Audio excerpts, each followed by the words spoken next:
Go outside. It's time to go outside, Rex. Let's go. Got a project today, Rex.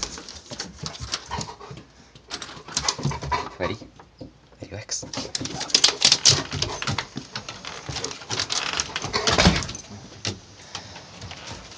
There's today's project, or it's an extension of get out of there. It's an extension of a project from another day. It's the battery from my 2001 Kawasaki Lakota. And we got the Lakota in 2003, I believe. And I've only had to put one battery in it, maybe 4 or 5 years ago. And finally, its cranking speed just started to slow down, and eventually it didn't have enough juice left in it to start it at all. So I took the battery out, and 2 cells were empty, and 1 or 2 others were about half empty. So I filled the cells back up with bottled water. I had bought distilled water for this, but I don't know what happened to it. I know people that just use very rusty tap water and they have fine results, so I figured that using bottled water would be the next best thing. And I put it on my 6 amp charger for, I don't know, about 6 hours. And the voltmeter tests at 12 volts, so we'll see how it works. The patient. And in here is the battery box. It's hidden away under the rear left fender. And I left the tools and the parts inside of it for when I took the battery out.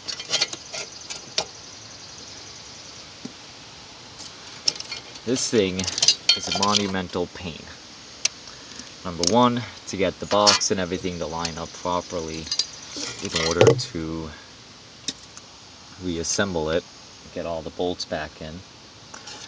Number two, you can't get jumper cables in there on the rare occasions that the battery does die. Thankfully, the electrical system in the Lakota is very sound.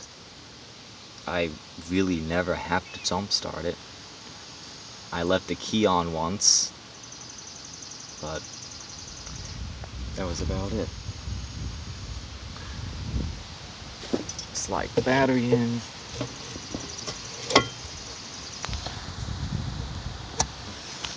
It's hard to do with one hand.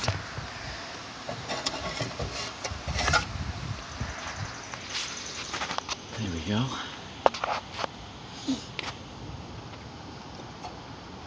Bring up the vent tube there.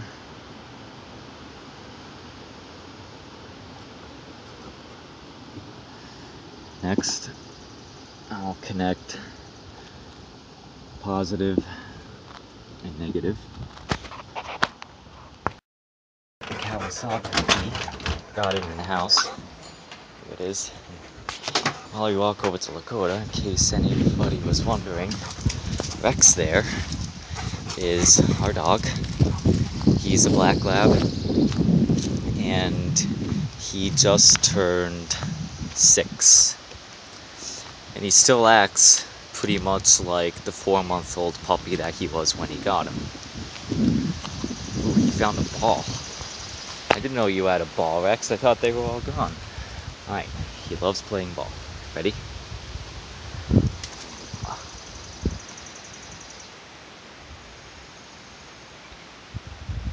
Boy, Rex. Alright, so, anyway, back to the battery. I have the bolts connected. They're 10mm, or if you can get a stubby, rather wide Phillips head screwdriver in there, you can do that. I'm not going to assemble the box any further until I know that the battery has enough of a charge to start. See if it works. Turn the fuel on.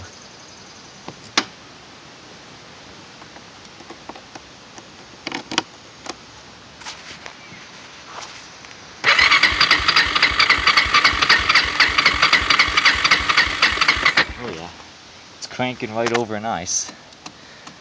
the next project will be fixing the choke.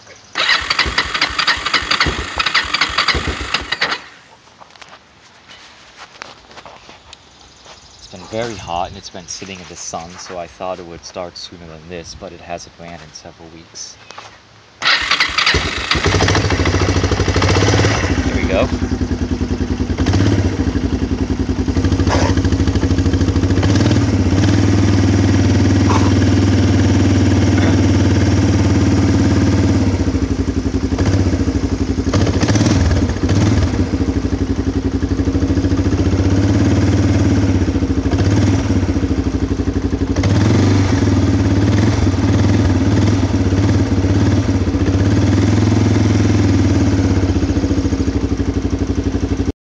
Now for the box.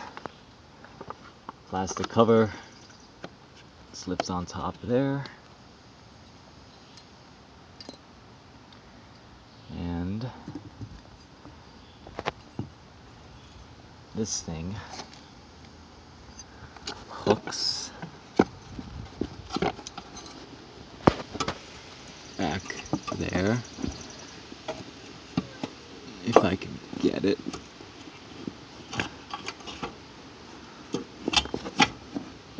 Alright, it's in. Yeah, you can see how you just barely have enough room to get the rod through that hole. Oh, there we go. Kind of have to pull things together.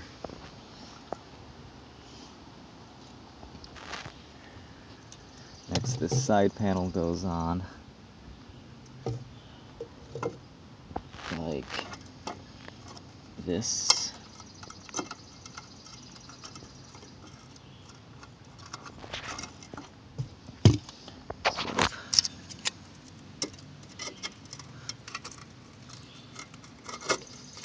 There. And make sure that that tube is recessed in there so it doesn't get squished. That folds up.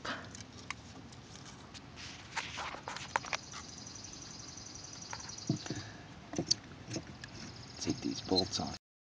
Battery box is assembled, and you want to make sure that the bolt side of that rod, the nut side of the rod is on top instead of on the bottom. Because if you put this part on the top, then you have to pull it out of the top. And I don't know why I did it that way the last time, but it made it very difficult to lift it up and out of there. So the nuts go on the top and the box is reassembled. And we'll start it up once again. It's warm, so we'll be happier this time.